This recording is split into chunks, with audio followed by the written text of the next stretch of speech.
কিসের মাধ্যম দিয়ে হয়েছে? জুহের মাধ্যম দিয়ে। কিসের মাধ্যম দিয়ে? জুহের মাধ্যম দিয়ে। এবং এ কথাটা মনে রাখবেন, জুহের স্তর হচ্ছে প্রত্যেক ফরজের উপরে। জুহের স্তর হচ্ছে প্রত্যেক ফরজের উপর। ফরজ ইবাদত বা ফরজ কর্মগুলোর মাধ্যম দিয়ে, জুহদের মাধ্যম দিয়ে বান্দা আল্লাহর ভালোবাসা লাভ করে। ফরজের মাধ্যম দিয়ে বান্দা আল্লাহর প্রিয় পাত্রে পরিণত হয়। আল্লাহর প্রিয় পাত্রে পরিণত হয় জুহদের মাধ্যম দিয়ে, ফরজ আদায়ের মাধ্যম দিয়ে। আর ফরজের উপর দিয়ে হচ্ছে জুহদের অবস্থান। জুহদের মাধ্যম দিয়ে বান্দা আল্লাহর বন্ধুত্ব লাভ করে। ফরজ আদায়ের মাধ্যম দিয়ে ভালোবাসা লাভ করে, ভালোবাসা। আর জুহদের মাধ্যম দিয়ে কি লাভ করে?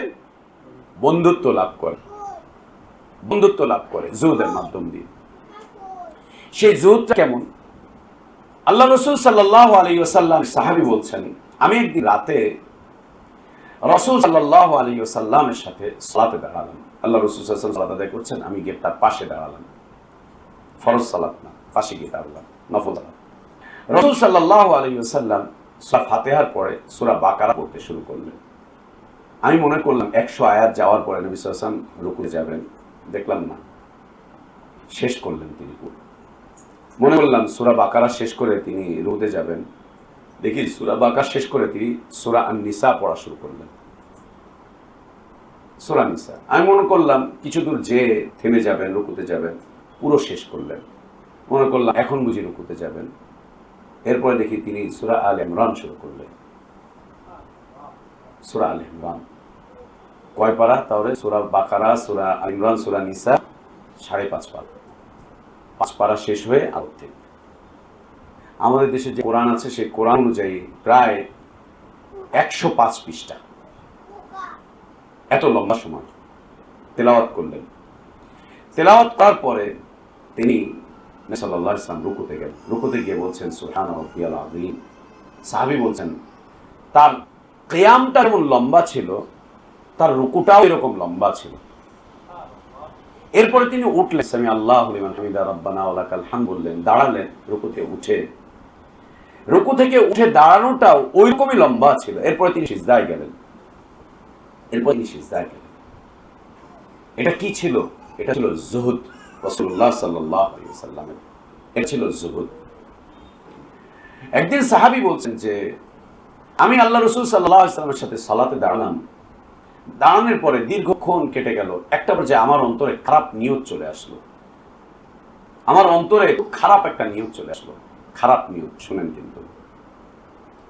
তো তাকে সাহাবী জিজ্ঞেস করলেন, খারাপ নিয়তটা কি? যে খারাপ নিয়ত হচ্ছে, আমার মনে চাচ্ছিল আমি বসে যাই, আর দাঁড়াতে পারতেছিলাম না। মনে চাচ্ছিল বসে যাই, দাঁড়াতে পারতেছিলাম না। দেখেন, ভালো মানুষের দৃষ্টিতে খারাপ কাজের নিয়ত কাকে বলে, আর আমাদের দৃষ্টিতে আমাদের খারাপ কাজটা কি? সে মনে হচ্ছিল যে আমি এটা করি। এই ছিল জুহুদ। মা আয়েশা রাদিয়াল্লাহু আনহা সিদ্দিকা তাইয়্যিবা তাহিরা, তিনি বলছেন আল্লাহ রাসূল সাল্লাল্লাহু আলাইহি ওয়া আলিহি ওয়াসাল্লাম রাতে সালাতে দাঁড়ালেন। সালাতে তিনি খুব কাঁদলেন, অনেক কাঁদলেন। রুকুতেও কাঁদলেন, সিজদায়ও কাঁদলেন। এবং নবী সাল্লাল্লাহু আলাইহি ওয়াসাল্লাম যখন রাতে সালাতে দাঁড়াতেন, তার এই মুবারক পা, হাদিসের ভাষ্য হচ্ছে পা যেন ফেটে যেত। ফেটে যাওয়ার অর্থ হচ্ছে পা ফুলে যেত। দীর্ঘক্ষণ দাঁড়িয়ে এক জায়গায় দাঁড়িয়ে থাকলে কি হতে পারে? দীর্ঘক্ষণ মুবারক পা ফুলে এরকম ফুলে যেত, মানে ফেটে যেত। ওই ফাটা না যে ফেটে রক্ত বেরোচ্ছে, এরকম ফুলে যেত। এই আরবিতে ফেটে যাওয়া বলে। তার পাটা এরকম ফুলে গিয়েছে। চেহারায় কান্নার ঢাব দেখা দিত। সালাত শেষ করে এই জায়গাটাতে পানির একটা দাগ দেখা দিত। কাঁদছেন তিনি সালাতের মধ্যে, কাঁদছেন, দীর্ঘক্ষণ দাঁড়িয়ে আছেন, কাঁদছেন। আয়েশা রাদিয়াল্লাহু আনহা নবী সাল্লাল্লাহু আলাইহি ওয়াসাল্লাম বলছেন, ইয়া রাসূলুল্লাহ, আল্লাহ তো আপনার আগে পরে সব গুনাহ মাফ করে দিয়েছেন, এর পরেও কেন আপনি এত চেষ্টা, এত প্রচেষ্টা, এত লম্বা সময় সালাতে দাঁড়িয়ে থাকা, এর পরেও কেন এভাবে করে কান্নাকাটি করা, কেন ইয়া রাসূলুল্লাহ? আল্লাহ নবী সাল্লাল্লাহু আলাইহি ওয়াসাল্লাম জবাব ছিলেন, আয়েশা, আল্লাহ যে আমাকে ক্ষমা করে দিয়েছেন, আর আগের পরের গুনাহ যে আল্লাহ মাফ করে দিয়েছেন, আমি কি এই মাফ পাওয়ার কারণে আল্লাহর শুকরিয়া আদায় করব না? আমি কি আল্লাহর শুকরিয়া আদায় করব না যে আমার আল্লাহ আমাকে ক্ষমা করেছেন? আমার আল্লাহ আমাকে ক্ষমা করেছেন, আমি কি আমার আল্লাহর শুকরিয়া আদায় করব না?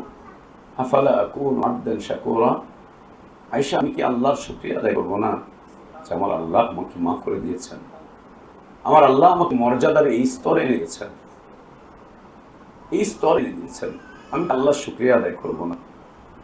আল্লাহর শুকরিয়া আদায় করব না? আমরা পেট ভর্তি ভাত পেয়ে আল্লাহর শুকরিয়া আদায় করি, মাসিক বেতন পেয়ে আল্লাহর শুকরিয়া আদায় করি, আমরা বাড়ি করতে পেরে আল্লাহর শুকরিয়া আদায় করি, আমরা জায়গা জমি কিনে আল্লাহর শুকরিয়া আদায় করি, আমরা টাকা পয়সা পেয়ে আল্লাহর শুকরিয়া আদায় করি, আমরা দুনিয়া পেলে আল্লাহর শুকরিয়া আদায় করি। আমার রাসূলের আদর্শ, আল্লাহ তাকে ক্ষমা করার সুসংবাদ দিয়েছেন, তাই তিনি রাতের পর রাত দাঁড়িয়ে তার পাকে ফাটিয়ে ফেলতেন, রাতের পর রাত তিনি সালাতে দাঁড়িয়ে থাকতেন, সিজদায় গিয়ে কাঁদতেন, রুকুতে গিয়ে কাঁদতেন, আল্লাহর শুকরিয়া আদায় করতেন যে আল্লাহ আমাকে আখিরাত দিয়েছেন, আল্লাহ আমাকে মর্যাদা দিয়েছেন। পেটে ভাত নেই কিন্তু আল্লাহ আমাকে হাউজে কাউসার দান করেছেন, পেটে ভাত নেই, হাউজে কাউসার দান করেছেন। সাহাবী বলছেন, আল্লাহর নবী সাল্লাল্লাহু আলাইহি ওয়াসাল্লাম পুরোটা জীবন পার হয়ে গিয়েছে, তার এই জীবনে তিনি কোনোদিন ভাড়া মাংস খেয়ে দেখেননি, ভুনা মাংস খাননি, কোনোদিন ভুনা মাংস খাননি, কাঁচা মাংস পাননি তিনি। আল্লাহর নবী সাল্লাল্লাহু আলাইহি ওয়াসাল্লামের স্ত্রীগণ বলছেন, আমাদের বাড়িতে কখনো এরকম হয়নি যে পরপর 3 দিন আমাদের বাড়িতে 2 বেলা আমরা খাবার পেয়েছি। আজকেও 2 বেলা খেয়েছি, কালকেও খেয়েছি, পরশুদিনও 2 বেলা খেয়েছি। এরকম কোনো দিন আমাদের জীবনে আসেনি যে আমরা একাধারে 2 দিন 3 দিন পর্যন্ত 2 বার করে খাবার পেয়েছি। কোনোদিন 1 বেলা পেয়েছি, তো তারপর দিন কোনো বেলা খাবারই পাইনি, খাবারই পাইনি, খাবারই পাইনি আমরা। না খাবার জুটেছে, না ভালো বিছানা জুটেছে, না সুখ সমৃদ্ধি জুটেছে দুনিয়াতে, না কিছু পেয়েছেন। যেটা পেয়েছিলেন তিনি, সেটা দুনিয়াতে আর কেউ পাবেন না,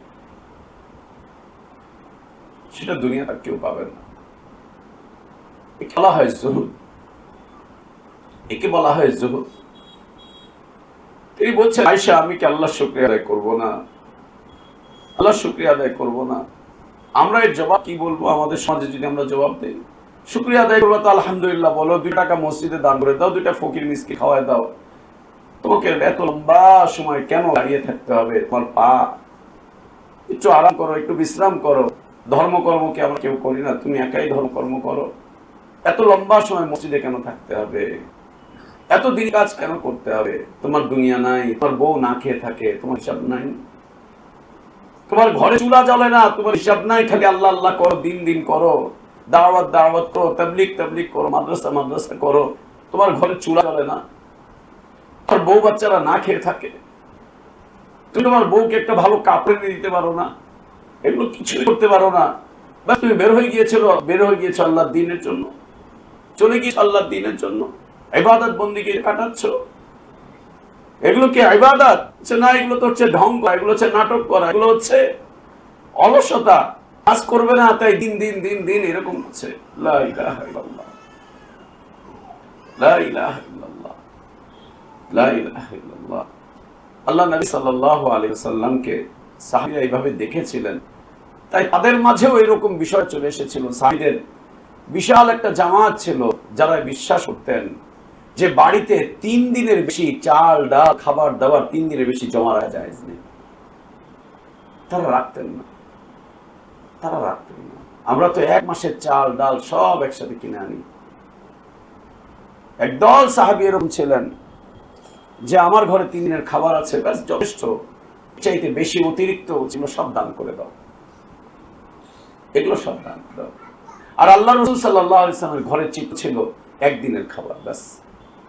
তাও 1 দিনের খাবার যদি রাখতেন তো 1 বেলা খেতেই দেখা গিয়েছে ফকির মিসকিন গরিব অসহায় কেউ চলে এসেছে তো ওইটা দিয়ে দিয়েছে, পরের বেলা না খেয়েছে, পরের বেলা না খেয়েছে। এবং আয়েশা রাদিয়াল্লাহু আনহা তিনি বলছেন, রাআইতুল হিলাল সুম্মাল হিলাল সুম্মাল হিলাল মা ইউকাদুন নার ফি বুয়ুতিন নবী সাল্লাল্লাহু আলাইহি ওয়াসাল্লাম। আমি একটা চাঁদ দেখলাম, নতুন চন্দ্রমাস আসলো, শেষ হয়ে গেল, আবার চাঁদ আসলো, আবার ওই মাস শেষ, আবার নতুন একটা চাঁদ উঠলো। এভাবে করে আমার জীবন কেটেছে। আমাদের ঘরে চুলো জ্বলেনি, ভাত রান্না করা, তরকারি রান্না করা, আটা গুলানো, রুটি বানানো আমাদের ঘরে জুটেনি, কিছু নেই, কেন চুলা জ্বালাবো? চাল ডাল নেই, কেন চুলা জ্বালাবো? বাজার ঘাট নেই, কেন চুলা জ্বালাবো? কেন চুলা জ্বালাবো? আপনি বিশ্বাস করেন আর না করেন, দুনিয়ার সবচাইতে সুখী সংসার ছিল রাসূলুল্লাহ সাল্লাল্লাহু আলাইহি ওয়াসাল্লামের। সবচাইতে সমৃদ্ধ সংসার ছিল রাসূলুল্লাহ সাল্লাল্লাহু আলাইহি ওয়াসাল্লামের। সবচাইতে সম্মান সংসার ছিল রাসূলুল্লাহ সাল্লাল্লাহু আলাইহি ওয়াসাল্লামের। আপনি বিশ্বাস করেন আর না করেন, আপনি পছন্দ করেন আর না করেন, আপনি মেনে নিতে পারেন আর না পারেন, দুনিয়ার সবচাইতে সুখী, সবচাইতে সমৃদ্ধ, সবচাইতে আনন্দ ঘন, সবচাইতে মর্যাদাপূর্ণ সংসার ছিল আল্লাহ রাসূল সাল্লাল্লাহু আলাইহি ওয়া আলিহি ওয়াসাল্লামের সংসার।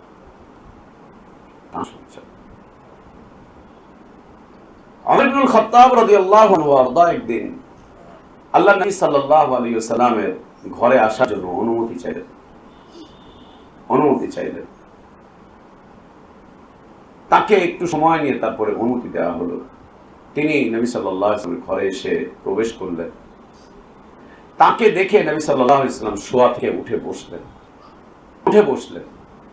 যখন উঠে বসলেন তখন ওমর রাদিয়াল্লাহু আনহু দেখলেন যে তার পিঠে চাটাইয়ের দাগ। চাটাই মানে খেজুর পাতা দিয়ে পাটি বানিয়েছে, সেই পাটি বিছিয়ে শুয়ে আছে, চাটাইয়ের দাগ তার পিছনে।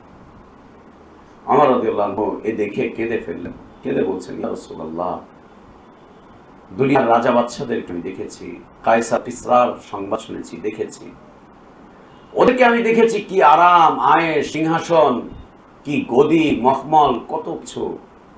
আর আজ আপনার কি নিদারুণ অবস্থা ইয়া রাসূলুল্লাহ, না আছে সিংহাসন, না আছে বড় ভালো খাট, না আছে ভালো বিছানা, না কিচ্ছু নেই আপনার। এই দেখে ওমর রাদিয়াল্লাহু আনহু এই কথা বলছেন আর তার চোখ দিয়ে টকটক করে পানি পড়ছে তার। নবী সাল্লাল্লাহু আলাইহি ওয়াসাল্লামের কাছে আবেদন করলেন, ইয়া রাসূলুল্লাহ, আমি আপনার জন্য একটা তোষক বানিয়ে আনি, একটা তোষক বানিয়ে আনি ইয়া রাসূলুল্লাহ। সিংহাসন না, বক্স খাট না, আরাম আয়েশ না, মখমল না, একটা তোষক বানিয়ে আনি যেটার উপরে আমি শুনতে। এতটুকু তো করতে পারে। নবী সাল্লাল্লাহু আলাইহি ওয়াসাল্লাম বলেছেন, আমার এই জীবন নিয়ে তোমার কি সন্দেহ আছে, সংশয় আছে? আমার এই জীবন নিয়ে তোমার কি সন্দেহ আছে, সংশয় আছে তোমার? আমার দুনিয়া তো ওদের জন্য, ওরা খাবে দাবে শেষ করে যাবে, দুনিয়া ওদের জন্য, আল্লাহ তো আমাদের জন্য আখিরাত রেখে দিয়েছেন। আরাম করব তো ওখানে গিয়ে, আয়েশ করব তো ওখানে, ভোগ করব তো ওখানে গিয়ে, খাবো তো ওখানে গিয়ে খাবো, ভোগ করবো তো ওখানে গিয়ে ভোগ করব, আরাম করব তো ওখানে গিয়ে আরাম করব, আয়েশ করব তো ওখানে গিয়ে করব, মনের আশা মিটাবো তো ওখানে গিয়ে মিটাবো। আমার তোমার সন্দেহ আছে আমার জীবনের উপরে? সন্দেহ আছে? সুবহানাল্লাহ,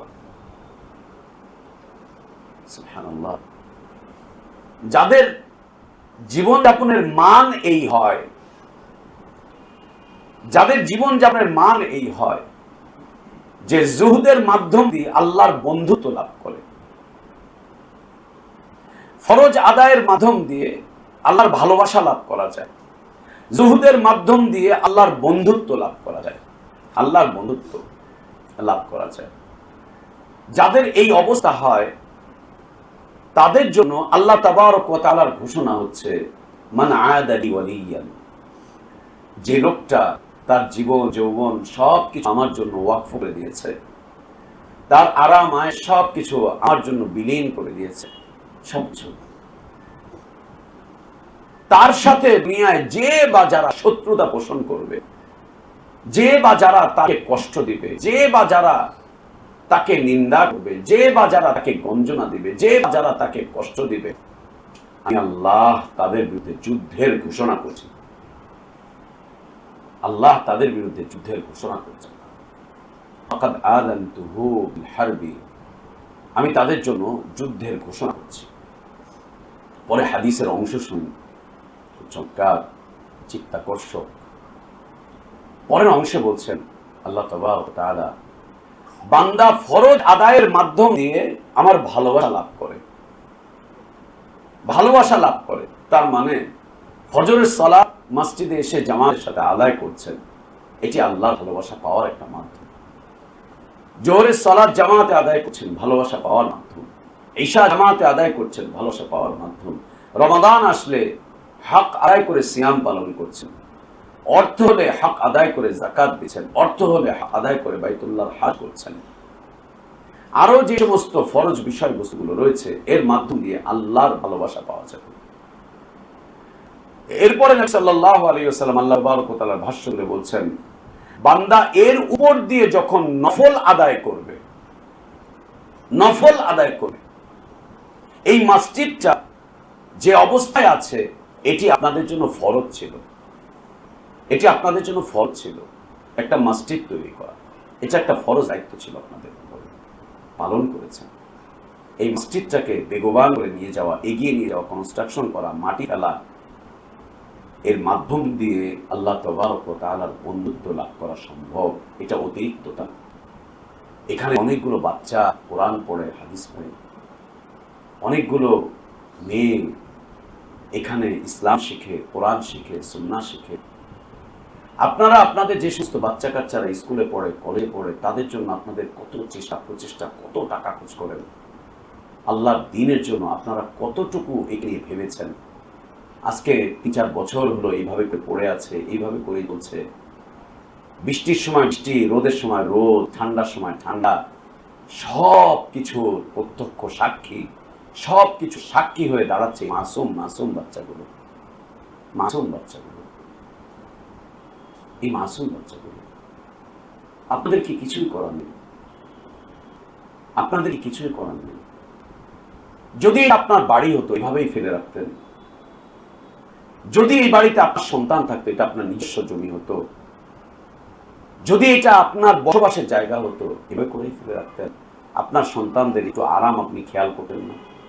ওদের একটু গরমকালে ঠান্ডা পাওয়া, ঠান্ডাকালে শীত গরম পাওয়া একটু খেয়াল করতেন না? করতেন তো। কেন এখন দেখছেন না? আল্লাহর ঘর তো এই জন্য। জি, থাক, আল্লাহর ঘর পড়ে থাক। আল্লাহর কোন বান্দা যদি পারে সে বান্দা করবে। আল্লাহর কোন বান্দা যদি চিন্তা করে যে আল্লাহর সাথে আমার বন্ধুত্ব করা দরকার, সে করবে, সে করবে। যতগুলো দিন এখানে এই মসজিদ, প্রতিদিন যদি 1 কোদাল করে মাটি আপনার নিয়ে আসতেন, এই মসজিদের মাটি ভরে আরো অতিরিক্ত মাটি হতো। ডেইলি যদি 1 কোদাল করে মাটি আনতেন, আপনারা 1 টুকরি মাটি আনতেন, মসজিদের জায়গা ভরে আরো বড় হয়ে যেত, আরো বড় হয়ে যেত। থাক, পড়ে থাক, আমরাও দেখতে থাকি। আর যতদিন এভাবে আছে হয়তো বা তাকওয়া থাকবে, আল্লাহর ভীরতা থাকবে, আল্লাহর দিকে মনোনিবেশটা থাকবে। থাক, থাকুক। বান্দা নফলের মাধ্যম দিয়ে আল্লাহ তাবারক ওয়া তাআলার বন্ধুত্ব লাভ করে। এই বন্ধুত্ব লাভ করার পরের স্তরের কথা আল্লাহ তাবারক ওয়া তাআলা বলছেন, যখন তারা এভাবে করে এগিয়ে যেতে থাকে, বান্দা যখন আমার দিকে 1 বিঘত এগিয়ে আসে, আমি তখন তার দিকে 1 হাত এগিয়ে যাই। আপনি জুহুদের পরে 1 বিঘত আধা হাত আগাবেন, আল্লাহ তার রহমত আর মাগফিরাত নিয়ে আপনার দিকে 1 হাত এগিয়ে আসবে, মানে ডবল। এরপর বলছেন যে বান্দা যখন আমার দিকে পদব্রজে আসে, হেঁটে হেঁটে আসে, আমি আল্লাহ আমার রহমত নিয়ে তার দিকে দৌড়ে আসি। আল্লাহ তার দিকে দৌড়ে আসেন। আপনি চলবেন আল্লাহর রাস্তায় হেঁটে হেঁটে, আল্লাহ তার রহমত আপনার কাছে দ্রুত গতিতে পাঠিয়ে দেবেন, দ্রুত গতিতে পাঠিয়ে দেবেন। এরপরে অংশ দেখেন, আরো বলছেন আল্লাহ তাবারক ওয়া তাআলা, যখন বান্দা এই মাকামে এসে পৌঁছায়, প্রথমত ভালোবাসা, এরপরে বন্ধুত্ব, এরপরে আল্লাহর রাস্তায় এগিয়ে যাওয়া, এরপরে আল্লাহর রাস্তায় চলে থাকা, এইভাবে যখন চলতে থাকে, যুদ্ধের এই পথ যখন সে মারাতে থাকে, এগিয়ে যেতে থাকে, আল্লাহ বলছেন তখন আমি বান্দার চোখ হয়ে যাই, যে চোখ দিয়ে সে দেখে। তখন আমি আল্লাহ তার চোখ হয়ে যাই, যে চোখ দিয়ে সে দেখে। আমি তখন তার কান হয়ে যাই, যে কান দিয়ে সে শোনে। আমি তখন তার হাত হয়ে যাই, যে হাত দিয়ে সে ধরে। আমি তখন তার পা হয়ে যাই, যে পা দিয়ে সে চলে, যে পা দিয়ে সে চলে। অথবা আল্লাহ বলছেন তখন আমি তার চোখ হয়ে যাই, যে চোখ দিয়ে সে দেখে। আমি তার কান হয়ে যাই, যে কান দিয়ে সে শোনে। আমি তার হাত হয়ে যাই, যে হাত দিয়ে সে ধরে। আমি তার পা হয়ে যাই, যে পা দিয়ে সে চলে। মানে এই চোখ আল্লাহ তাবারক ওয়া তাআলা তার রহমত, তার মাগফিরাত দিয়ে এই চোখকে আল্লাহ ঢেকে নেন। এই চোখ দিয়ে সে সকল প্রকার পাপ থেকে বেঁচে যায়, গুনাহ থেকে বেঁচে যায়। এই চোখ দিয়ে যা দেখে সেটা তার জান্নাতের কারণ হয়, সেটা তার ক্ষমার কারণ হয়। এই কান আল্লাহ তাবারক ওয়া তাআলা এই কানকে তার রহমত দিয়ে ঢেকে দেন, তার মাগফিরাত দিয়ে ঢেকে দেন। এই কানের মধ্যে আল্লাহ তাবারক ওয়া তাআলা তার স্পেশাল একটা দয়া প্রবেশ করিয়ে দেন, যেটার মাধ্যম দিয়ে তার এই কান সকল প্রকার অন্যায় থেকে, অত্যাচার থেকে, সকল প্রকার পাপ শোনা থেকে বেঁচে যায়।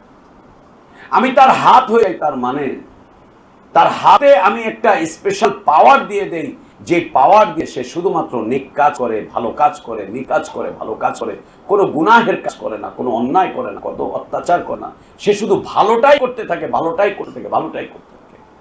আমি তার পা হয়ে যাই, যে পা দিয়ে সে চলে, মানে সেই পা দিয়ে শুধু জান্নাতের দিকে দৌড়াতে থাকে, জান্নাতের দিকে দৌড়াতে থাকে, জান্নাতের দিকে দৌড়াতে থাকে, জান্নাতের দিকে এগিয়ে যায়। এই পা দিয়ে সে অন্য কিছু করে না, অন্য কিছু করে না। এই মাকাম কখন, এই মাকাম কখন হাসিল করে বান্দা? যখন সে জুহুদের পথে যায়। আর যখন জুহুদের পথে যায়, তখন আল্লাহ তাবারক ওয়া তাআলা তার সপক্ষে এই ঘোষণা করে দেন, আমার এই বান্দার সাথে তোমরা ঠাট্টা করছো, বিদ্রুপ করছো, মজাক করছো, ওকে কষ্ট দিচ্ছ, ওকে নিন্দা করছো, ওকে নিয়ে এই করছো, তোমার সাথে আমার যুদ্ধ, তোমার সাথে আমার যুদ্ধ। আল্লাহ তাবারক ওয়া তাআলা বলছেন, والذين جاهدوا فينا لنهدينهم سبلنا وإن الله لمع المحسنين والذين جاهدوا, যারা চেষ্টা প্রচেষ্টা অব্যাহত রাখবে, কখনো থামবে না। কোথায়? ফিনা, ফিনা, আমার দ্বীনের মধ্যে, আমার দাসত্বে, আমার আনুগত্যে, আমার দাসত্বে, আমার আনুগত্যে, আমার দ্বীনের মধ্যে যখন বান্দা চেষ্টা প্রচেষ্টা অব্যাহত রাখবে, থামবে না, অবিরাম গতিতে চলছে তো চলছে, চলছে তো চলছে, চলছে তো চলছে, থামবে না, এগিয়ে যেতেই থাকবে, যেতেই থাকবে, যেতেই থাকবে। ছোট্ট একটা ঝুঁকি ছিল, তারপরে বড়, তারপরে বড়, তারপরে বড়, তারপরে বড়, তারপর বাবু, এইভাবে করে আসতেই থাকবে, চলতেই থাকবে, চলতেই থাকবে, আসতেই থাকবে। দেখেন সেটা কিরকম। আল্লাহ নবী সাল্লাল্লাহু আলাইহি সাল্লাম যখন নবুয়ত প্রাপ্ত হলেন, রিসালাত প্রাপ্ত হলেন, আল্লাহ আদেশ করলেন, মুহাম্মদ তুমি তোমার আত্মীয় স্বজন সবাইকে জানিয়ে দাও তোমার এই নবুয়ত রিসালাতের কথা, তোমার মিশন, তোমার ভিশনের কথা, তোমার দাওয়াতের কথা জানিয়ে দাও। আল্লাহ নবী সাল্লাল্লাহু আলাইহি ওয়াসাল্লাম জানিয়ে দিলেন। জানিয়ে দেওয়ার সাথে সাথে প্রথম যে বিষয়টা হলো, তারা নবী সাল্লাল্লাহু আলাইহি ওয়াসাল্লামকে অপমান করলো, চরম অপমান, মৌখিক, মৌখিক অপমান। তুমি তো পাগল হয়ে গিয়েছো, তুমি তো পাগল হয়ে গেছো, এগুলো কি বলছো, বোকার কথা। মৌখিক অপমান, মৌখিক অত্যাচার শুরু করল। মৌখিক অত্যাচার চলছে, নবী সাল্লাল্লাহু আলাইহি ওয়াসাল্লাম আগাচ্ছেন, তারাও চালাচ্ছেন, নবী সাল্লাল্লাহু আলাইহি ওয়াসাল্লাম এগিয়ে যাচ্ছেন দাওয়াত দিয়ে। কয়েকদিন পরে আর মুখের মধ্যে সীমাবদ্ধ থাকলো না, মুখের সাথে সাথে হাত চলা শুরু হলো, হাত চলা শুরু হলো। নবী সাল্লাল্লাহু আলাইহি ওয়াসাল্লাম রাস্তা দিয়ে হেঁটে যাচ্ছেন, তো তার শরীরে পাথর ছুঁড়ে মারছে, পাথর ছুঁড়ে মারছে। বাইতুল্লাহ গিয়ে সিজদায় আছে, তো তার মাথার উপরে নাড়ি ভুঁড়ি চাপিয়ে দিয়েছে, নাড়ি ভুঁড়ি চাপিয়ে দিয়েছে, উঠতে পারছেন না। আল্লাহর কথা বলছেন তো গামছা দিয়ে, চাদর দিয়ে গলায় ফাঁস দিয়েছে, তার চোখ, তার জিভ যেন সব বের হয়ে আসছে, যেন বের হয়ে আসছে, থামছেন না, চলছেন, গতি বাড়তেছে দিন দিন, গতি বাড়তেছে দিন দিন। তার উপরে আর এই অত্যাচার সীমাবদ্ধ থাকলো না, এখন তার সাথী সঙ্গীদের উপরে অত্যাচার, আবু বকরের উপরে অত্যাচার, ওমরের উপরে অত্যাচার, সুমাইয়ার উপরে অত্যাচার, বিলালের উপরে অত্যাচার, ওর উপরে অত্যাচার, তার উপরে অত্যাচার। তিনি আর একা সীমাবদ্ধ থাকলেন না, চলছে, তারপরেও চলছেন। মারো মারো, যা আছে আছে, হবে, চলতে থাকবে। একটা পর্যায়ে তাকে বয়কট করে দেওয়া হলো, অবরুদ্ধ করে রাখা হলো দীর্ঘ 3টা বছর। 3টা বছর তাকে অবরুদ্ধ করে রেখে দেওয়া হলো তার বাড়ির এরিয়ার ভিতরে। এখান থেকে বেরোতে পারবে না, বাজার হাটঘাট করতে পারবে না, বাজার যেতে পারবে না, বেরোতে পারবে না, কারোর সাথে কথা বলতে পারবে না। এই জায়গার ভিতরে তুমি অবরুদ্ধ থাকবে। বিয়ে শাদী করা যাবে না, বাইরে থেকে খাবার দাবার আনা যাবে না, কত কিছু। তারা যেন খাবার দাবার না পায়, এই জন্য যখন কোনো ব্যবসায়ী কাফেলা আসতো কিছু বিক্রি করার জন্য, মক্কার মুশরিকরা সিন্ডিকেট করে ওগুলোকে আগেই কিনে নিত, যাতে করে আল্লাহ নবী সাল্লাল্লাহু আলাইহি সাল্লাম এবং তার পরিবারের লোকজন কোনো খাবার না পায়। অনাহারে অর্ধাহারে দিন কাটছে। একটা পর্যায়ে তারা গাছের ছাল খুলে খাওয়া শুরু করলেন। গাছের ছাল, গাছের ছাল, গাছের পাতা, ঘাস, এগুলো খাওয়া শুরু করলেন। এবং একটি বর্ণনা রয়েছে, এই অবরুদ্ধকালীন সময়ে তাদের খাবার দাবারের অভাব এত বেশি দেখা দিয়েছিল যে তারা মলমূত্র ত্যাগ করা বন্ধ করে দিয়েছিলেন। পেশাব হয় না, পায়খানা হয় না, খাই না তো পায়খানা হবে থেকে।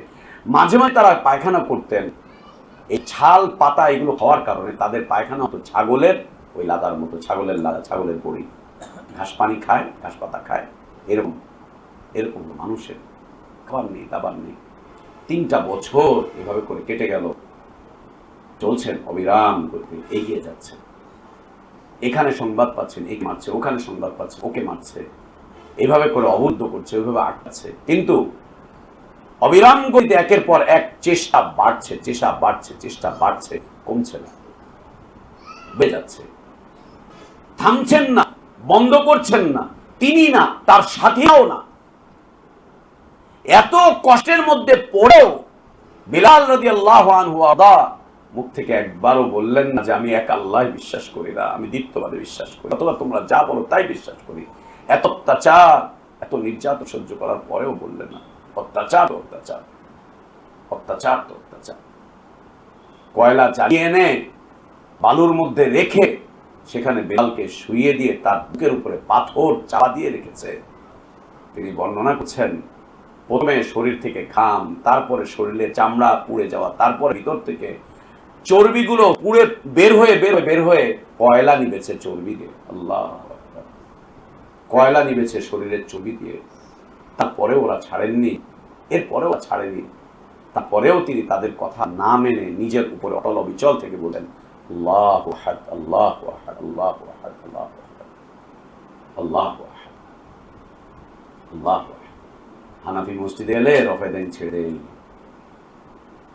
বিদাতদের কাছে গেলে মুখ বন্ধ করে রেখে দেই, সরকারি অফিসারদের কাছে গেলে নিজের আদর্শ প্রচার করা বন্ধ করে দেই, থানা পুলিশ হলে দিন ভাইদের সাথে চলাচল বন্ধ করে দেই, এটা হলে ওইটা করি, সেটা হলে সেটা করি।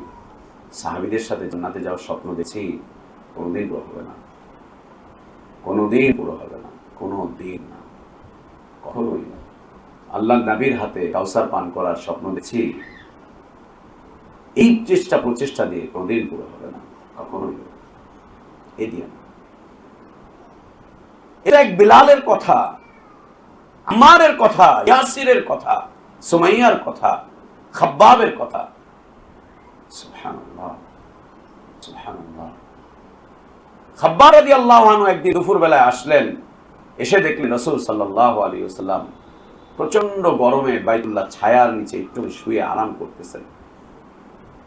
তিনি এসে বলছেন, কাঁদছেন, বলছেন অত্যাচার আর সহ্য করতে পারছেন না, মক্কার মুশরিকদের নির্যাতন আর সহ্য করতে পারছেন না। এসে বলছেন, ইয়া রাসূলুল্লাহ, আপনি কি আল্লাহর কাছে দোয়া করবেন না? আপনি কি আল্লাহর কাছে একটু সাহায্য চাইবেন না? আমরা তো শেষই হয়ে যাচ্ছি, শেষ হয়ে যাচ্ছি। কথা শুনে নবী সাল্লাল্লাহু আলাইহি ওয়াসাল্লাম উঠে বসলেন, বসে বলছেন, খাব্বাব, এত অল্পতেই অধৈর্য হচ্ছ খাব্বাব, এত অল্পতেই, এই সামান্য 2-4 দিনেই, সামান্য 2-4টা লাঞ্ছনার গঞ্জনাতে, সামান্য 2-4টা চড় থাপ্পড়ে, সামান্য এই কিছুতেই খাব্বাব অধৈর্য হয়ে গেলে, খাব্বাব তুমি কি জানো অতীতে এমন অনেক মুমিনগণ দুনিয়া থেকে পার হয়ে গিয়েছে, জালেমরা আল্লাহ তাওহীদ মানার কারণে ওদেরকে মাথা থেকে করাত দিয়ে চিরে ফাড়া শুরু করেছে, 2 টুকরো করে ফেলেছে, তাদেরকে শুলিতে চড়িয়েছে, লোহার চিরুনি বানিয়ে তাদের শরীর থেকে এবার করে নুচে নুচে সব মাংসগুলোকে খুলে ফেলেছে। এই অত্যাচার আর জুলুমের মধ্যে পড়ে তারা জীবন বিলিয়ে দিয়েছেন, আল্লাহর কাছে চলে গেছেন, কিন্তু আল্লাহর দ্বীনটুকু তারা ছাড়েননি। ও খাব্বাব, এত অল্পতেই তোমরা অধৈর্য হয়ে গেলে। খাব্বাব, সেদিনের জন্য অপেক্ষা করো, যেদিন আল্লাহ তাবারক ওয়া তাআলা আমাদেরকে বিজয় দান করবেন, যেদিন আল্লাহ তাবারক ওয়া তাআলা এত নিরাপত্তা দান করবেন, এত নিরাপত্তা দান করবেন, পৃথিবীর এই মাথা থেকে ওই মাথা, ইয়ামানের সানা থেকে নিয়ে মক্কা পর্যন্ত তোমরা একাকী সফর করে আসবে, নারীরাও সফর করবে, তোমাদের অন্তরে আল্লাহ ছাড়া আর কারো ভয় থাকবে না। কোনো কাফের মুশরিককে কর দিয়ে তোমাদেরকে চলতে হবে না, কোনো কাফের মুশরিক তোমাদের দিকে চোখ তুলে তাকাতে পারবে না, চোখ তুলে তাকাতে পারবে না। খাব্বাব, সেদিন আসছে, অপেক্ষা করো, অপেক্ষা করো, অপেক্ষা করো। সুবহানাল্লাহ। কিন্তু আমরা ছেলে দিন শিখলে ও কাজ করবে কি, ও খাবে কি, ওর চাকরি কি, ওর এইটা কি, ওর ওইটা কি, ওর সেইটা কি। আপনি ওর রিজিকের মালিক, আপনি ওর রিজিকের মালিক, আপনি ওর রিজিকের মালিক। ওর চাকরি ওর রিজিকের মালিক, ওর চাকরি ওর রিজিকের মালিক। সুবহানাল্লাহ। দেশে কি বিশাল আন্দোলন হয়ে গেল, বাচ্চা বাচ্চা পোলাপান আন্দোলন করলো কি জন্য? চাকরির ক্ষেত্রে কোঠা প্রথা বাতিল করো, আমরা মেধার ভিত্তিতে চাকরি চাই। যারা এই মেধার ভিত্তিতে চাকরি চাই মর্মে রাস্তা নেমে আসলো, কয়েক হাজার ছেলে, এর সংখ্যা যতই কমানোর চেষ্টা করুক, কয়েক হাজার ছাত্র জীবন বিলিয়ে দিল। চাকরিতে মেধার ভিত্তি চাই, ওদিক দিয়ে দুনিয়া থেকেই বিদায় নিয়ে চলে গেল। কি চাকরি করলি বেটা তুই? কোথায় চাকরি নেই? তোদের রক্তের বিনিময়ে অন্যের দুনিয়া সাজলো, তুই আল্লাহর কাছে কি নিয়ে যাবি? আন্দোলন যখন করেছিস, সালাত পড়িস নাই, নারী পুরুষ একসাথে মিশে করেছিস, রাতের সারা রাত গান বাদ্য করেছিস, দুনিয়ার জন্য করছিস, গণতন্ত্রের ভিত্তিতে করছিস, কুফরি মতবাদের ভিত্তিতে করেছিস, কত কিছু নিয়ে করলি। তুই তো দুনিয়াতে চলে গেলি, চাকরিও পেলি না, পয়সাও পেলি না, দুনিয়া ভোগ করতে পারলি না। তোরা রক্ত দিলি, তোরা জীবন বিলালি, অন্যরা খাবে, অন্যরা আয়েশ করবে, তোরা কি পেলি? তোরা কি করলি? সে দেশের জন্য কিছু করে গেলাম, করো দেশের জন্য।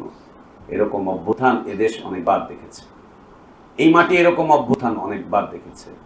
ব্রিটিশ খেতাব আন্দোলন, 52 আন্দোলন, 69 আন্দোলন, পাকিস্তান খেতাব আন্দোলন, স্বৈর শাসক এরশাদ খেতাব আন্দোলন, ওই আন্দোলন সেই আন্দোলন, এরকম অভ্যুত্থান অনেকেই দেখেছে। যারা চলে গিয়েছে দুনিয়া থেকে, তারা চলে গেছে। যারা থেকেছে তারা তাদের এই রক্তের উপরে পাড়া দিয়ে আবার তাদের অবৈধ কর্মকাণ্ড তারা চরিতার্থ করেছে। কি হয়েছে? আল্লাহ রাসূল সাল্লাল্লাহু আলাইহি ওয়াসাল্লাম বলেছেন, কারো ভয় থাকবে না একভাবে, এক আল্লাহ ছাড়া কারো ভয় থাকবে না।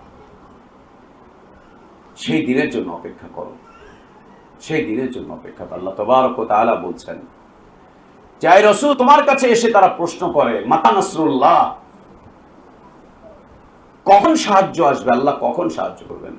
আল্লাহ বলছেন, আলা ইন্না নাসরুল্লাহি করিব, আল্লাহর সাহায্য একদম নিকটে, একদম নিকটে, আল্লাহর সাহায্য খুব কাছে। আল্লাহ তাবারক ওয়া তাআলা সাহায্য উপস্থিতি। আল্লাহ তাবারক ওয়া তাআলা বলছেন, আপনি আমি এই জুহুদ করব, এই চেষ্টা প্রচেষ্টা অব্যাহত রাখবো একের পর এক। আপনার এই চেষ্টা প্রচেষ্টা ফল কি অন্যের বাড়িতে চলে যাবে, অন্য কেউ পাবে? আল্লাহ বলছেন না। দুনিয়ার জন্য মানুষরা চেষ্টা করে, এই চেষ্টা ফলাফল ভোগ করে অন্যরা। বাবা হাড় খাটা পরিশ্রম করে ভোগ করে তার সন্তান, বাবা বাড়ি করে রেখে যায়, ভোগ করে তার সন্তান, তার নাতিপুতিরা, নিজে ভোগ করতে পারে না। আপনি যে দুনিয়াতে জুহুদ চালাবেন আল্লাহর পথে, যে জুহুদের পথে আপনি এগিয়ে যাবেন, যার মাধ্যম দিয়ে আপনি আল্লাহর বন্ধুত্ব লাভ করবেন, আপনার এই জুহুদের ফলাফল কি অন্যরা পাবে, অন্যরা ভোগ করবে, দেশ ভোগ করবে, জাতি ভোগ করবে?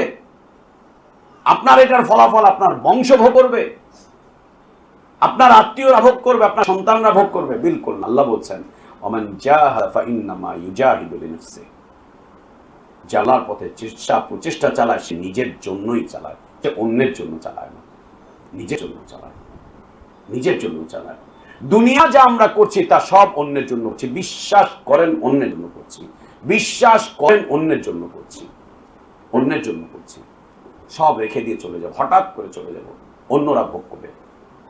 কিন্তু আল্লাহর যে প্রচেষ্টা আমি চালাবো সেটা আমার নিজের জন্য থাকবে, আমার নিজের।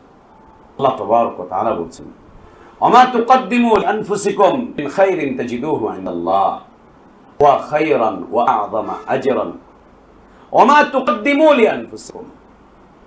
তোমরা যা তোমাদের আগেই আল্লাহর কাছে প্রেরণ করে দিয়েছো, যুহুদ, দুনিয়া থেকে যাওয়ার আগেই তোমরা যা আল্লাহর কাছে পাঠিয়ে দিয়েছো, যুহুদ, তা পাঠিয়ে দিয়েছো। মা তুকদ্দিমু লিআনফুসিকুম, তোমাদের নিজেদের জন্য, মিন খাইরিন, কল্যাণকর কাজের মধ্যে হতে।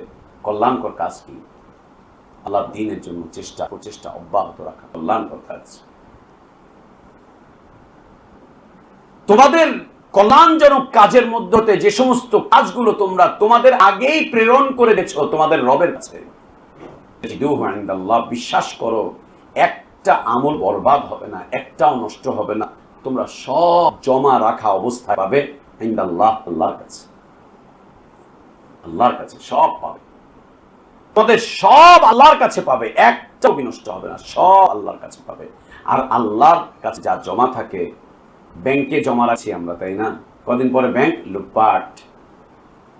এতদিন পর্যন্ত ইসলামী ব্যাংকরা বলতে পারে নাই যে আমরা লুটপাট হয়ে গেছি, এখন বলছে আমরা তো লুটপাট হয়ে গেছি, আমরা তো শেষ হয়ে গেছি। এতদিন বলতে পারেনি। জাতির আমানত ওদের কাছে, ওরা বলতে পর্যন্ত পারে নাই যে আমরা লুটপাট হয়েছি, আমরা লুটপাট হয়ে গেছি, আমরা শেষ হয়ে গেছি, একটু শব্দ করে নেই। সুবহানাল্লাহ। এরাই আবার আমাদেরকে দিন কায়েম শেখায়, এরাই আমাদেরকে আমর বিল মারুফ শেখায়, এরাই আমাদেরকে শেখায় সর্বোত্তম জিহাদ হচ্ছে জালিমের সামনে সত্য কথা বলা। ঠিক আছে, সর্বোত্তম জিহাদ। দেশের কোটি কোটি মানুষের আমানত লুটপাট হয়ে গেছে, একবার মুখ দিয়ে বলতে পারো নাই যে লুটপাট হয়ে গেছে আমরা। এই আজকে আসার সময় শেরপুরে শহরে শুনলাম মাইক বাজেছে, জুলুম, এই সেই, হ্যান ত্যান, অত্যাচার। তোমরা হাদিস শেখাও আমাদেরকে বলো আমরা নাকি কোনো কথাই বলি না, আমরা নাকি কিছুই বলি না। তো তোমরা এত কিছু বললা, ওখানে বলছে গত 15-16টা বছর পাক স্বাধীনতা হরণ করা হয়েছিল, এই হয়েছিল, সেই হয়েছিল, কেউ কথা বলতে পারে নাই, কেউ এই করতে পারে নাই, কেউ সেই করতে পারে নাই। বাবা, আজকে মর্দে মুজাহিদ হয়ে গেল, যে মানে বাঘ নাই সে বনে বিয়ালি বাঘ, আজকে মর্দে মুজাহিদ হয়ে গেল। জালিমের সামনে তোমরা সত্য কথা বলেছ। খালি মসজিদের মিম্বারে দাঁড়িয়ে দাঁড়িয়ে ওই তাওহীদ আর সুন্নতের কথা বলেন, জালিমের বিরুদ্ধে কথা বলতে পারেন না। তোমরা কি বলছো জালিমের বিরুদ্ধে কথা? কতটুকু বলছো তোমরা? আজ বলছো লুটপাট হয়ে গেছে, এই হয়েছে, সেই হয়েছে। ব্যাংকে যা রাখে ব্যাংক লুটপাট হয়ে যায়। এদেশে কত ব্যাংক দেউলিয়া হয়েছে অতীতে, ব্যাংকের মালিককে খুঁজে পাওয়া যায় না, ব্যাংক দেউলিয়া। শেয়ার বাজার থেকে অর্থবিত্ত সব দেউলিয়া। আল্লাহ তাবারক ওয়া তাআলা বলেন তাজিদুহু ইনদাল্লাহ, আল্লাহর কাছে জমা রাখো, একেবারে পুরোপুরি পাবে। বরং আল্লাহ তাবারক ওয়া তাআলা বাড়িয়ে রাখবেন, বেশি করবেন, বাড়াতে থাকবেন, বাড়াতে থাকবেন, বাড়াতে থাকবেন, বাড়াতে থাকবেন, বাড়াতে থাকবেন। এত বাড়াবেন, নবী সাল্লাল্লাহু আলাইহি ওয়াসাল্লাম বলছেন কিয়ামতের দিন আল্লাহর বান্দা আল্লাহর কাছে যখন যাবে, আল্লাহ তাবারক ওয়া তাআলা তাকে তার বিশাল আমলের স্টক দেখাবেন। বান্দা, এই যে এটা তোমার, এই যে এটা তোমার। সে বলবে আল্লাহ না, এগুলো আমার না, আমি এগুলো কিচ্ছু করি না এই দুনিয়াতে।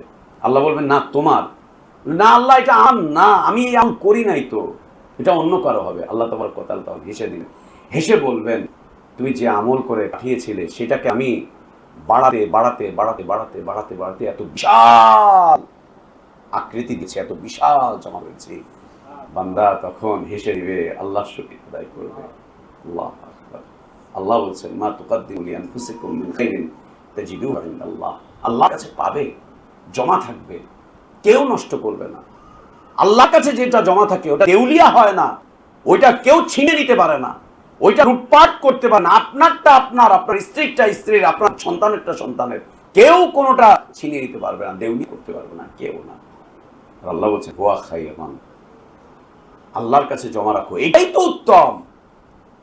ছেলের কাছে টাকা জমা রাখে, কদিন পর ছেলে বাপরে চোখ পড়ে দিচ্ছে। বউর কাছে রাখে, বউ এখান থেকে সরিয়ে সরিয়ে আরেক দিকে কিছু করছে। এর কাছে রাখে, ওর কাছে, বন্ধু বান্ধবের কাছে রাখে, দিনী ভাইয়ের কাছে রাখে, ও পোল্টি দিয়ে দেয়। আল্লাহ বলছেন হুয়া খায়রুন, আল্লাহর কাছে রাখো, এটাই সর্বোত্তম। রাখো না আল্লাহর কাছে। আল্লাহর কাছে যা থাকে সেটা প্রতিদান হিসাবে হয় অনেক বিশাল, অনেক বিশাল, অনেক কিছু, অনেক বিশাল কিছু, অনেক বিশাল কিছু। উপস্থিতি বর্তমান সময়ে আমরা দেখতে পাচ্ছি দেশ একটা ক্রান্তিকাল পার করছে। এই আলোচনা এখন শুধুমাত্র আমাদের দেশের আলোচনা নয়, সারা ওয়ার্ল্ড একটা টক আলোচনা চলছে। এর পক্ষে বিপক্ষে নানান বক্তব্য, নানান বিবৃতি। শুধুমাত্র একটুখানি চিন্তাশীল হওয়ার জন্য 2 মিনিটে শেষ করব। যে আন্দোলন হলো, এই আন্দোলনের কোনো ফলাফল আখিরাতে আল্লাহর কাছে পাওয়া যাবে না। যে আন্দোলন এবং সংগ্রাম হলো, এই আল্লাহর তাওহীদ প্রতিষ্ঠা হয়নি, হবেও না। এই আন্দোলন সংগ্রাম রাসূলের সুন্নাহ প্রতিষ্ঠার জন্য ছিল না, হয়নি, এর ফলাফল রাসূলের সুন্নাহর জন্যও যাবে না। যে আন্দোলন এবং সংগ্রাম হলো, যে রক্তগুলো ঝরলো, এই আল্লাহর দ্বীন কায়েম হয়নি, আল্লাহর তাওহীদ কায়েম হয়নি, ঈমানের উপকার হয়নি, ইসলামের উপকার হয়নি, উম্মতে ইসলামের কোনো উপকার হয়নি, ইসলামী শিক্ষা ব্যবস্থা প্রবর্তনের জন্য হয়নি, ইসলামী আইনের জন্য হয়নি, ইসলামী শরীয়তের জন্য হয়নি, কিছুর জন্য হয়নি। যা হয়েছে শুধুমাত্র বৈষয়িক বিষয়বস্তুর জন্য হয়েছে, বৈষয়িক বিষয়বস্তুর জন্য হয়েছে, সমালোচনা নয়, বিবেককে জাগ্রত করার জন্য। এ দিয়ে ইসলামের কোনো উপকার হয়নি। এই আন্দোলনে খ্রিস্টান যেমন ছিল, হিন্দু তেমন ছিল, বৌদ্ধ তেমন ছিল, নাস্তিকরাও ঠিক তেমনই ছিল। এইরকম একটা আন্দোলন যদি আল্লাহর দ্বীনের জন্য এসে হয়, তাহলে দেখবেন এদেশের ছাত্র, শিক্ষক, জনতা, আপামর, নারী, পুরুষ সব লাঠি, সোটা, হকি স্টিক, বঠি, দাও সব নিয়ে বের হয়ে আসবে। দেশের ক্যান্টনমেন্ট থেকে সেনাবাহিনী বের হয়ে আসবে। এদের উপরে তো সেনাবাহিনী গুলি চালায়নি, ইসলামপন্থীদের উপরে সেনাবাহিনী গুলি চালিয়ে দিবে, গুলি চালিয়ে। এই আন্দোলনে কয়জনকে অ্যারেস্ট করা হয়েছে? যদি এটা ইসলামের জন্য হয়, দ্বীনের জন্য হয়, আল্লাহ তাওহীদের জন্য হয়, তাহলে দেখবেন এদেশের নামাজ আদায়কারী তারাই এর বিরুদ্ধে এসে দাঁড়াবে, দ্বীনি আন্দোলনের বিরুদ্ধে এসে দাঁড়াবে। এদেশের নামাজ আদায়কারী মানুষগুলো, দাঁড়িয়ে মানুষগুলোকে দেখবেন এর বিরুদ্ধে এসে দাঁড়িয়েছে, এর বিরুদ্ধে কথা বলছে, এর বিরুদ্ধে অবস্থান নিয়েছে। যারা আন্দোলন করেছে ওরা তো আমাদের জন্ম দেওয়া সন্তান, আমাদেরই ঔরসে সন্তান, আমাদেরই রক্ত ওদের শরীরে, ওরা তো আমাদেরই কেউ না কেউ। ওরা দুনিয়ার জন্য যদি আন্দোলন করতে পারে, আমাদের সন্তানগুলোকে আল্লাহ দ্বীনের জন্য আমরা কেন প্রস্তুত করব না? আমাদের রক্তগুলোকে কেন আমরা আল্লাহ দ্বীনের জন্য ঢালবো না? আমাদের চেষ্টা প্রচেষ্টাগুলোকে, শ্রমগুলোকে কেন আল্লাহ দ্বীনের বিজয়ের জন্য লাগাবো না? আমাদের অর্থগুলোকে কেন আল্লাহ দ্বীনের জন্য ব্যবহার করবো না? আমরা কি চাই না আল্লাহর এই জমিনে আল্লাহর ইবাদত হোক? আমরা কি চাই না আল্লাহর এই জমিন থেকে তাগুতের ইবাদত মিটে যাক? আমরা কি চাই না আল্লাহর হক, আল্লাহর অধিকার প্রতিষ্ঠিত হোক আল্লাহর এই জমিনে? আমরা কি চাই না আল্লাহর এই জমিনটা পবিত্র হোক সকল প্রকার শিরক থেকে? আমরা কি চাই না এদেশে আল্লাহ তাওহীদের বাণী প্রচারিত হয়ে থাকুক, এদেশে ইসলাম এভাবে করে বেগবান হোক, এগিয়ে যাক? এটা আমরা চাই না? যদি আমরা চেয়ে থাকি, তাহলে এক্ষেত্রে আমাদের জুহুদ কতটুকু, আমাদের চেষ্টা কতটুকু, আমাদের প্রচেষ্টা কতটুকু, কতটুকু চেষ্টা, যতটুকুই আমরা করি তার সাথে আবার কত দুনিয়ার লেজ আমরা লাগিয়ে রেখেছি, দুনিয়ার কত লেজ, দুনিয়ার কত শাখা শাখা, কত কিছুকে আমরা সাথে যুক্ত করে গেছি। সুবহানাল্লাহ। আল্লাহর কাছে কি জমা করছি, আল্লাহর কাছে কি পাওয়ার আশা করছি, আল্লাহ থেকে কি নেওয়ার আশা করছি, কি নেওয়ার আশা করছি, আল্লাহ থেকে কোন ধরনের পুরস্কার অর্জনের আশা করছি? এই প্রশ্ন আপনাদের বিবেকের কাছে রেখে আজকে জুহুদের এই সংক্ষিপ্ত আলোচনা এখানে শেষ করছি। আল্লাহ আমাদের ইলমে বারাকাত দান করেন, হায়াতে বারাকাত দান করেন, নেক আমলটুকু আল্লাহ কবুল করেন, ভুলগুলোকে আল্লাহ সংশোধন করে দেন, গুনাহগুলোকে আল্লাহ মাফ করে দেন। আল্লাহ আমাদেরকে তার দ্বীনের জন্য কবুল করে নেন। আল্লাহ আমাদেরকে তার দ্বীনের জন্য কবুল করে নেন। আল্লাহ আমাদেরকে তার দ্বীনের জন্য কবুল করে নেন। আল্লাহ আমাদের এই ধমনীগুলোকে তার দ্বীনের জন্য কবুল করেন। আল্লাহ আমাদেরকে আমাদের আখিরাত সুন্দর করার তৌফিক দান করেন। আল্লাহ আমাদেরকে আল্লাহর কাছে কিছু জমা রাখার তৌফিক দান করেন। আল্লাহ আমাদেরকে তার দ্বীনের জন্য চেষ্টা প্রচেষ্টা অবিরাম গতিতে অব্যাহত রাখার তৌফিক দান করেন। আল্লাহ আমাদেরকে তার দ্বীনের প্রতিষ্ঠার জন্য চেষ্টা প্রচেষ্টা অবিরাম গতিতে রাখার তৌফিক দান করেন। আল্লাহ আমাদেরকে দিয়ে আল্লাহর দ্বীনকে বিজয় করেন। আল্লাহ আমাদেরকে দ্বীনের মাধ্যম দিয়ে আমাদেরকে সম্মানিত করেন, মর্যাদাবান করেন। আমিন। ওয়া আখির দাওয়ানা আলহামদুলিল্লাহি রাব্বিল আলামিন। সাল্লাল্লাহু ওয়াসাল্লামা ওয়া বারাকা আলা নাবিয়িনা মুহাম্মদ ওয়া আলা আলিহি ওয়া আসহাবিহি আজমাইন।